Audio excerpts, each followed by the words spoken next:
ଯେତେ ବି ଗରିବ ଦୁଃଖୀ ଲୋକ ହେଇଥାନ୍ତୁ ନା କାହିଁକି, ସକାଳ 3ଟାରୁ 6ଟା ଭିତରେ ଉଠି ବ୍ରହ୍ମ ମୁହୂର୍ତ୍ତରେ କରିଦିଅନ୍ତୁ ଏହି ଗୋଟିଏ କାମ।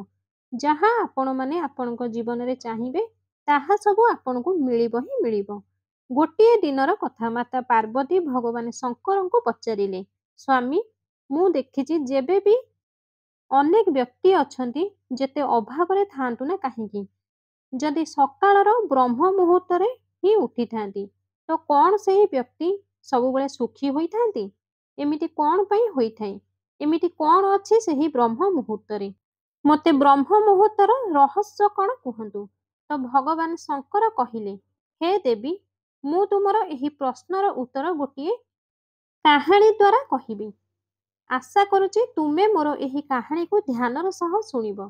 ଆଉ ଯେଉଁ ଯେଉଁ ବ୍ୟକ୍ତି ଏହି କଥାକୁ ମୋର ଶୁଣିବେ, ତାଙ୍କ ଜୀବନରେ କେବେ ବି କିଛି ଆଉ ହରାଇ ପାରିବେ ନାହିଁ। ଆଉ ଏହି ବ୍ରହ୍ମ ମୁହୂର୍ତ୍ତର ରହସ୍ୟ ଯଦି ଆପଣ ଜାଣିବେ, ତେବେ ପୁରା ଜୀବନ ଆପଣଙ୍କର ବଦଳିଯିବ। ଭଗବାନ ଶଙ୍କର କହିଲେ, ବହୁତ ବର୍ଷ ପୂର୍ବର କଥା। କାଶୀରେ ଦିନୁ ନାମକ ଏକ ବାଳକ ଥିଲା। ସେହି ବାଳକ ବହୁତ ଭଲ ପିଲା ଥିଲା, କିନ୍ତୁ ସେହି ବାଳକର ଗୋଟିଏ ଖରାପ ଅଭ୍ୟାସଟିଏ ଥିଲା। ଆଉ ସେହି ଖରାପ ଅଭ୍ୟାସଟି ହେଉଛି ବହୁତ ଡେରି ପର୍ଯ୍ୟନ୍ତ ସେ ଶୋଇ ରୁହେ।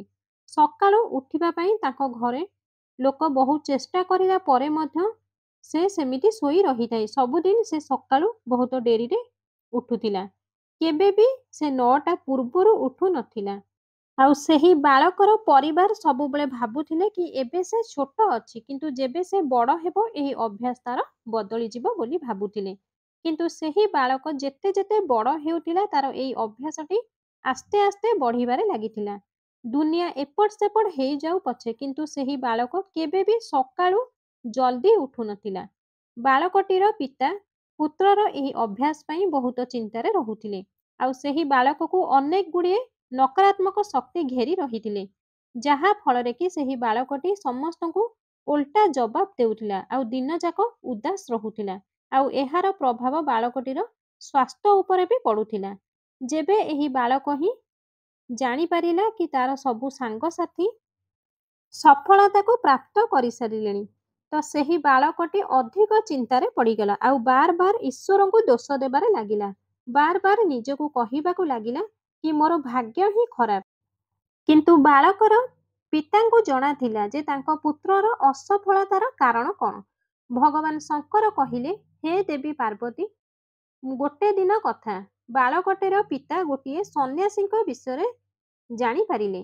ତ ତାଙ୍କ ପୁତ୍ରର ସମସ୍ୟାକୁ ନେଇ ତୁରନ୍ତ ସେ ସେହି ସନ୍ନ୍ୟାସୀଙ୍କ ପାଖକୁ ଯିବେ ବୋଲି ଭାବିଲେ।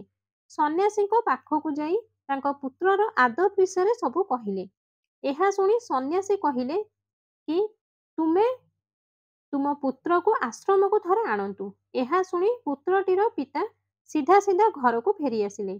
ଆଉ ଘରେ ଆସି ଭାବିବାକୁ ଲାଗିଲେ ଯେ ମୁଁ ଯଦି ସେହି ଆଶ୍ରମକୁ ଯିବା ପାଇଁ ମୋ ପୁତ୍ରକୁ କହିବି, ତେବେ ସେ କେବେ ହେଲେ ବି ଆଶ୍ରମକୁ ଯିବା ପାଇଁ ରାଜି ହେବ ନାହିଁ।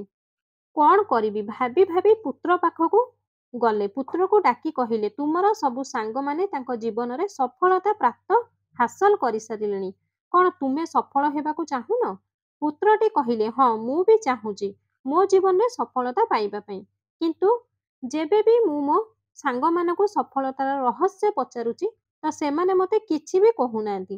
ତ ଭଗବାନ ଶଙ୍କର କହିଲେ, ହେ ଦେବୀ, ପୁଣି ବାଳକଟିର ପିତା କହିଲେ, ମୋତେ ଏହାର ରହସ୍ୟ ଜଣାପଡ଼ିଗଲା କି ତୁମର ସବୁ ସାଙ୍ଗମାନେ କିପରି ସଫଳ ହେଇଛନ୍ତି। ପୁତ୍ର ଏହା ଶୁଣି ପଚାରିବାକୁ ଲାଗିଲା, ସଫଳତାର ରହସ୍ୟ କ'ଣ? ମୋତେ ବି କୁହନ୍ତୁ।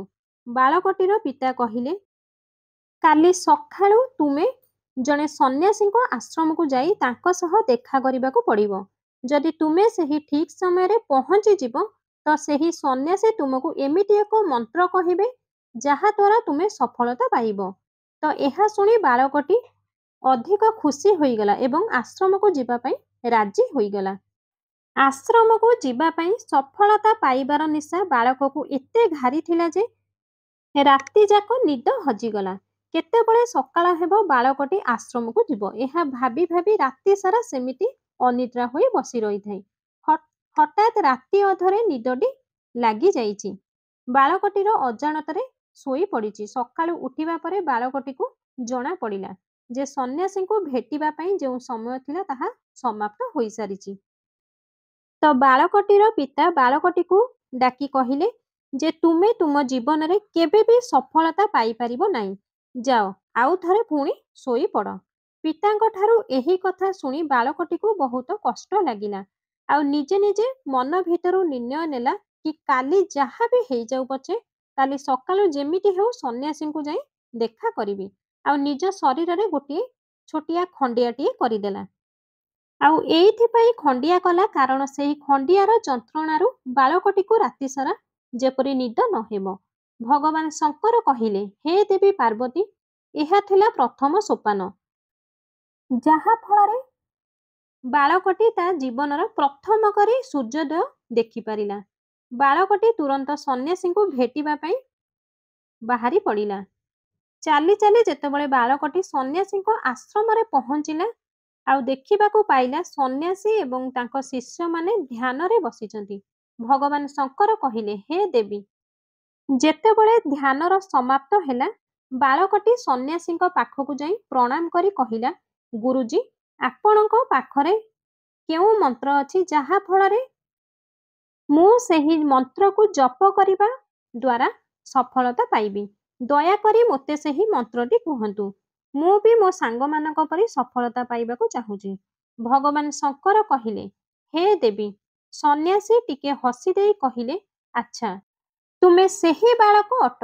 ତୁମ ପିତା ମୋ ସହିତ ଦେଖା କରିବା ପାଇଁ ଆସିଥିଲେ ଆଉ ତୁମ ବିଷୟରେ ମୋତେ ସବୁ କିଛି କହିଥିଲେ। ମୁଁ ତୁମକୁ ସେହି ମନ୍ତ୍ରଟି ଅବଶ୍ୟ ବତାଇବି, କିନ୍ତୁ ତୁମେ 21 ଦିନ ପର୍ଯ୍ୟନ୍ତ ମୋର ଆଜ୍ଞାକୁ ମାନିବାକୁ ପଡ଼ିବ। ମୁଁ ତୁମକୁ ସେହି ମନ୍ତ୍ରଟି 21 ଦିନ ପରେ କହିବି। ସେ ପର୍ଯ୍ୟନ୍ତ ମୁଁ ତୁମକୁ ଯେଉଁ ବି କାର୍ଯ୍ୟ କହିବି ତୁମେ ତାହା କରିବାକୁ ପଡ଼ିବ। ଯଦି ତୁମେ ସେହି କାର୍ଯ୍ୟରେ ଅସଫଳ ହେଲ ତ ସେହି ମନ୍ତ୍ରର ଫଳ ଆଉ କାମ କରିବ ନାହିଁ। ତ ଏହା ଶୁଣି ବାଳକଟି କହିଲା, ଆପଣଙ୍କର ସବୁ ଆଜ୍ଞାକୁ ମୁଁ ମାନିବାକୁ ପ୍ରସ୍ତୁତ ଅଛି। 21 ଦିନ ପାଇଁ ମୁଁ ଆପଣଙ୍କର ଦାସ ଅଟେ। ଆପଣ ଯାହା କହିବେ ମୁଁ ତାହା ପାଳନ କରିବି, କିନ୍ତୁ ମୋତେ ସେହି ମନ୍ତ୍ର ବିଷୟରେ ଜାଣିବାର ଅଛି। ଭଗବାନ ଶଙ୍କର କହିଲେ, ହେ ଦେବୀ। ସନ୍ନ୍ୟାସୀ ସେହି ବାଳକକୁ କହିଲେ, ଠିକ୍ ଅଛି, କାଲିଠାରୁ ତୁମେ କାର୍ଯ୍ୟ ଆରମ୍ଭ ହେବ। ଆଜି ତୁମେ ଆଶ୍ରମରେ ବିଶ୍ରାମ କର। ଏହା ସହ ସନ୍ନ୍ୟାସୀ ବାଳକକୁ କହିଲେ, ଏଠି ରହି ତୁମକୁ ବ୍ରହ୍ମ ମୁହୂର୍ତ୍ତରେ ଉଠିବାକୁ ପଡ଼ିବ। ଆଉ ବାକି ଶିଷ୍ୟଙ୍କ ପରି ଧ୍ୟାନ ଓ ତପସ୍ୟା କରିବାକୁ ମଧ୍ୟ ପଡ଼ିବ। ଏହା ସହ ଆଶ୍ରମର ସମସ୍ତ କାର୍ଯ୍ୟରେ ବି ତୁମକୁ ସାହାଯ୍ୟ କରିବାକୁ ପଡ଼ିବ। ଆଉ ଧ୍ୟାନ ରଖିବ ଏହି ସଂକଳ୍ପ ତୁମର ଯେପରି ଭାଙ୍ଗି ନଯାଏ। ରାତ୍ରି ପାହିଲା ବେଳକୁ ବାଳକଟି ବ୍ରହ୍ମ ମୁହୂର୍ତ୍ତରେ ଉଠିଲା। 2-3 ଦିନ ଠିକ୍ଠାକ୍ ଚାଲିଲା, କିନ୍ତୁ ଚତୁର୍ଥ ଦିନ ବାଳକଟି ଉଠିଲା ବେଳକୁ ବହୁତ ଡେରି ହୋଇସାରିଥିଲା। ବାଳକଟି ନିଜେ ନିଜେ କହିଲା, ହେ ପ୍ରଭୁ ଭଗବାନ, ମୋ ଦ୍ୱାରା କେତେ ବଡ଼ ଭୁଲଟେ ହୋଇଗଲା। ଆଉ କାନ୍ଦିବାକୁ ଲାଗିଲା। କାନ୍ଦି କାନ୍ଦି ସନ୍ନ୍ୟାସୀଙ୍କ ପାଖକୁ ଗଲା ଆଉ କାନ୍ଦି କାନ୍ଦି କହିବାକୁ ଲାଗିଲା, ହେ ଗୁରୁଦେବ, ମୋର ସଂକଳ୍ପ ଭାଙ୍ଗିଗଲା। ଆଉ ମୁଁ ମୋ ଜୀବନରେ କେବେ ବି ଆଉ ସଫଳତା ପାଇପାରିବି ନାହିଁ। ଆଉ ସନ୍ନ୍ୟାସୀ ବାଳକଟିକୁ ବୁଝାଇବା ସହ କହିଲେ, ଠିକ୍ ଅଛି, ତୁମେ ଆଉ ଥରେ କାଲିଠାରୁ ଆରମ୍ଭ କର। ପୁଣି ଥରେ ନୂଆ କରି ସଂକଳ୍ପ ନିଅ। ଏହାପରେ ବାଳକଟି ସନ୍ନ୍ୟାସୀଙ୍କୁ ପଚାରିଲା, ସକାଳୁ ଶୀଘ୍ର ଉଠିବା ଏତେ ଆବଶ୍ୟକ କ'ଣ ପାଇଁ ହୋଇଥାଏ? ଆଉ ଏହି ଆଶ୍ରମରେ ବି ଏତେ ସକାଳୁ ସମସ୍ତେ କ'ଣ ପାଇଁ ଉଠି ଯାଉଛନ୍ତି? ଭଗବାନ ଶଙ୍କର କହିଲେ, ହେ ଦେବୀ। ସନ୍ନ୍ୟାସୀ ବାଳକଟିକୁ ବୁଝାଇ କହିଲେ ଯେ ସକାଳ ବ୍ରହ୍ମ ମୁହୂର୍ତ୍ତରେ ଉଠିବା ବହୁତ ବଡ଼ ବିଜ୍ଞାନ ଲୁଚି ରହିଛି। ଆଉ ରାତ୍ରିକୁ 4 ପ୍ରହରରେ ଭାଗ କରାଯାଇଛି। ପ୍ରଥମ ହେଉଛି ରୁଦ୍ରକାଳ, ଯାହାକି ସନ୍ଧ୍ୟା 6ଟା ସମୟରୁ ରାତି 9ଟା ପର୍ଯ୍ୟନ୍ତ। ଦ୍ୱିତୀୟଟି ହେଉଛି ରାକ୍ଷସ କାଳ, ଯାହାକି ରାତ୍ରି 9ଟାରୁ ଆରମ୍ଭ ହୋଇ ରାତ୍ରି 12ଟା ପର୍ଯ୍ୟନ୍ତ। ତୃତୀୟଟି ହେଉଛି ଗନ୍ଧର୍ବ କାଳ, ଯାହାକି ରାତ୍ରି 12ଟାରୁ 3ଟା ପର୍ଯ୍ୟନ୍ତ ଅନ୍ତ ଘଟୁଛି। ଆଉ ସବୁଠାରୁ ଶେଷରେ ଯେଉଁ ପ୍ରହର ଆସିଥାଏ ତାହା ମନୋହର କାଳ କୁହାଯାଇଥାଏ। ଆଉ ସେହି ସମୟକୁ ବ୍ରହ୍ମ ମୁହୂର୍ତ୍ତ କୁହାଯାଏ। ଆଉ ଏହି ମୁହୂର୍ତ୍ତକୁ ଅମୃତ ବେଳାର ନାମରେ ବି ଆପଣମାନେ ସମସ୍ତେ ଜାଣିଥିବେ। ଆଉ ଏହି ସମୟ ହେଉଛି ଭୋର 3ଟାରୁ ସକାଳ 6ଟା ପର୍ଯ୍ୟନ୍ତ। ଆଉ ଏହି ସମୟରେ ପୁରା ସଂସାରର ନକାରାତ୍ମକ ଶକ୍ତି ନିଷ୍କ୍ରିୟ ହୋଇଥାଏ ଆଉ ସକାରାତ୍ମକ ଶକ୍ତି ସକ୍ରିୟ ହୋଇଥାଏ। ବ୍ରହ୍ମ ମୁହୂର୍ତ୍ତର ଅର୍ଥ ଦେବ ମୁହୂର୍ତ୍ତ। ବ୍ରହ୍ମ ମୁହୂର୍ତ୍ତର ଅର୍ଥ ଦେବତାଙ୍କର ସମୟ ହୋଇଥାଏ। ଭଗବାନ ଶିବ କହୁଛନ୍ତି, ହେ ଦେବୀ, ସନ୍ନ୍ୟାସୀ ଆଗକୁ କହିଲେ ଏହି ସମୟରେ ଦେବତା ଧରିତ୍ରୀ ଉପରେ ଭ୍ରମଣ କରିଥାନ୍ତି। ଆଉ ଠିକ୍ ଏହି ସମୟରେ ଯେଉଁ ମନୁଷ୍ୟ ଉଠିଥାନ୍ତି ସେହି ମନୁଷ୍ୟକୁ ଭଗବାନ ବଡ଼ରୁ ବଡ଼ ସକାରାତ୍ମକ ପ୍ରଭାବ ପଡ଼ିଥାଏ। ବ୍ରହ୍ମ ମୁହୂର୍ତ୍ତର ଏମିତି ଏକ ସମୟ ହୋଇଥାଏ ଯାହା ମନୁଷ୍ୟର ମସ୍ତିଷ୍କ ବିଲକୁଲ ଖାଲି ରହିଥାଏ, ଯାହାକି କୌଣସି ବି ଯେଉଁ ବିଚାର ତାଙ୍କ ମସ୍ତିଷ୍କରେ ରହିନଥାଏ। ଆଉ ଯେବେ ବି ଏହି ସମୟରେ ବ୍ୟକ୍ତି ତାଙ୍କ ପୁସ୍ତକ ଖୋଲି ପାଠ କରିଥାନ୍ତି ତ ତାଙ୍କୁ ସବୁ କିଛି ବହୁତ ଜଲ୍ଦି ଜଲ୍ଦି ମନେ ରହିଯାଇଥାଏ। ଆଉ ଏହା ଲମ୍ବା ସମୟ ପର୍ଯ୍ୟନ୍ତ ବି ମନେ ରହିଥାଏ। ଆଉ ଇଏ ଏମିତି ଏକ ସମୟ ହୋଇଥାଏ ଯାହା ଆମେ ଜ୍ଞାନକୁ ବୁଝିବା ପାଇଁ ଚେଷ୍ଟା କରିଥାଉ। ଏହି କାରଣରୁ ଆଶ୍ରମରେ ସବୁ ଶିଷ୍ୟ ଆଉ ଏ ସଂସାରରେ ବହୁତ ଜ୍ଞାନୀ ବ୍ୟକ୍ତି ବ୍ରହ୍ମ ମୁହୂର୍ତ୍ତରେ ହିଁ ଉଠିଥାନ୍ତି। ପ୍ରାଚୀନ କାଳରେ ରୋଶନୀର କୌଣସି ସ୍ରୋତ ନ ହେବା କାରଣରୁ ଲୋକମାନେ ତାଙ୍କ ଦିନର ଶେଷ ସୂର୍ଯ୍ୟାସ୍ତ ପରେ ଆଉ ଦିନର ଆରମ୍ଭ ସୂର୍ଯ୍ୟୋଦୟ ସାଥିରେ ଦିନଟି ଆରମ୍ଭ କରିଥାନ୍ତି। ଇଏ ଏକ ତରିକା ହେଉଛି ଯେଉଁମାନେ ଜୀବନ ପ୍ରକୃତିର ସହିତ ତାଳମେଳ ବନାଇକି ଚାଲିଥାନ୍ତି। ଭଗବାନ ଶଙ୍କର କହିଲେ, ହେ ଦେବୀ, ପୁଣି ସେହି ବାଳକ କହିଲା, ଠିକ୍ ଅଛି, ମୁଁ କାଲିଠୁ ପୁଣି ଥରେ ନୂଆ କରି ଆରମ୍ଭ କରିବି। ବ୍ରହ୍ମ ମୁହୂର୍ତ୍ତରୁ ଉଠି ମୋତେ କ'ଣ କ'ଣ କରିବାକୁ ପଡ଼ିବ କୁହନ୍ତୁ। ତ ସନ୍ନ୍ୟାସୀ କହିଲେ, ଠିକ୍ ଅଛି, ମୁଁ ତୁମକୁ କହୁଛି କି ବ୍ରହ୍ମ ମୁହୂର୍ତ୍ତରେ କ'ଣ କରିବା ଦରକାର ଆଉ କିପରି କରିବା ଦରକାର। ସବୁଠୁ ପ୍ରଥମେ ବ୍ରହ୍ମ ମୁହୂର୍ତ୍ତରେ ଉଠି ଧରିତ୍ରୀ ମାତା ଉପରେ ପାଦ ରଖିବା ପୂର୍ବରୁ ଧରିତ୍ରୀ ମାତାଙ୍କୁ ପ୍ରଣାମ କରି ଏହା ସହ ତୁମର ଦୁଇଟି ହାତକୁ ଦେଖିବ। ଏହା ସହ ଈଶ୍ୱରଙ୍କୁ ମଧ୍ୟ ଧନ୍ୟବାଦ ଦେବା ଦରକାର। ଆଜି ତୁମକୁ ସୂର୍ଯ୍ୟୋଦୟ ଦେଖିବାର ସୁଯୋଗ ଦେଇଛନ୍ତି। ଏହାପରେ ନିତ୍ୟକର୍ମ ସ୍ନାନ କରିବା ଦ୍ୱାରା ଖାଲି ଶରୀର ନୁହେଁ ବରଂ ମନ ବି ଶୁଦ୍ଧତା ବଢ଼ିଥାଏ। ସ୍ନାନ କରିସାରି ଧ୍ୟାନ ବି କରିବା ଦରକାର। ବ୍ରହ୍ମ ମୁହୂର୍ତ୍ତରୁ ଧ୍ୟାନର ଅବଧି 21 ଦିନ ପର୍ଯ୍ୟନ୍ତ ହୋଇଥାଏ। ଏହି ବିଧିର ଉପଯୋଗ ସେବେ କରାଯାଏ ଯେବେ କୌଣସି ବ୍ୟକ୍ତି ତାଙ୍କ ମନସ୍କାମନା ପୂରଣ କରିବା ପାଇଁ ଚାହାନ୍ତି। ଆଉ ଏହି ବ୍ରହ୍ମ ମୁହୂର୍ତ୍ତ ଏମିତି ଏକ ସମୟ ହୋଇଥାଏ ଯେବେ ବ୍ୟକ୍ତି ତାଙ୍କ ଆଜ୍ଞା ଚକ୍ରକୁ ସକ୍ରିୟ କରିବା ପାଇଁ ଚେଷ୍ଟା କରିଥାନ୍ତି। ଭଗବାନ ଶଙ୍କର କହିଲେ, ହେ ଦେବୀ, ଆଗକୁ ସନ୍ନ୍ୟାସୀ କହିଲେ, ଆଜ୍ଞା ଚକ୍ର ଦୁଇଟି ସୂର୍ଯ୍ୟମଞ୍ଜି ହୋଇଥାଏ। ଆଜ୍ଞା ଚକ୍ରଟି ସଂକଳ୍ପର ସ୍ଥାପ ହୋଇଥାଏ। ଯଦି ବି ଏହି ଚକ୍ର ଉପରେ କେନ୍ଦ୍ରୀୟ କରାଯାଏ ଆଉ ନିଜର ମନୋକାମନାକୁ କାରବାର କରିବା ଦ୍ୱାରା ଏ ମାତ୍ର 21 ଦିନ ଭିତରେ ସେହି ମନସ୍କାମନା ପୁରା ହୋଇଥାଏ। ଆଉ ଯଦି ଆପଣଙ୍କର ସେହି ମନୋକାମନା ମନରେ କୌଣସି ମନସ୍କାମନା ଅଧୁରା ରହିଥାଏ ଆଉ ଆପଣ ତାକୁ ପୁରା କରିବା ପାଇଁ ଚାହାନ୍ତି, ତେବେ ସବୁଠାରୁ ପ୍ରଥମେ ମନସ୍କାମନାର ସ୍ପଷ୍ଟୀକରଣ କରିବା ଦରକାର। ଯେ ଆପଣଙ୍କୁ କ'ଣ ଦରକାର ଏହାର ନିର୍ଣ୍ଣୟ ନିହାତି କରିବା ଦରକାର। ଏହାପରେ ଧ୍ୟାନର ବିଧି ଆରମ୍ଭ କରନ୍ତୁ। ବ୍ରହ୍ମ ମୁହୂର୍ତ୍ତରେ ସ୍ନାନ ପରେ ଏକ ଏମିତି ସ୍ଥାନ ବାଛନ୍ତୁ ଯେଉଁଠି ବାୟୁ ଆସଯାସ କରୁଥିବ। ଧ୍ୟାନର ଶୁଦ୍ଧ ପ୍ରାଣବାୟୁର ହେବା ନିହାତି ଦରକାର। ଧ୍ୟାନ ମୁଦ୍ରାରେ ମଝି ହାଡ଼ ସିଧା ହେବା ନିହାତି ଦରକାର। ଏହା ସହ ବେକ ବି ସିଧା ହେବା ଦରକାର। ସୁଖାସନରେ ଡାହାଣ ହାତ ଆଣ୍ଠୁ ଉପରେ ରହିବା ଦରକାର। ଆଖି ବନ୍ଦ କରି ବସିବା ଉଚିତ। ଏହାପରେ ହାତର ମୁଠାକୁ ବନ୍ଦ କରି 2ରୁ 3 ମିନିଟ୍ ବିଲକୁଲ ଶାନ୍ତ ହୋଇଯିବା ଉଚିତ।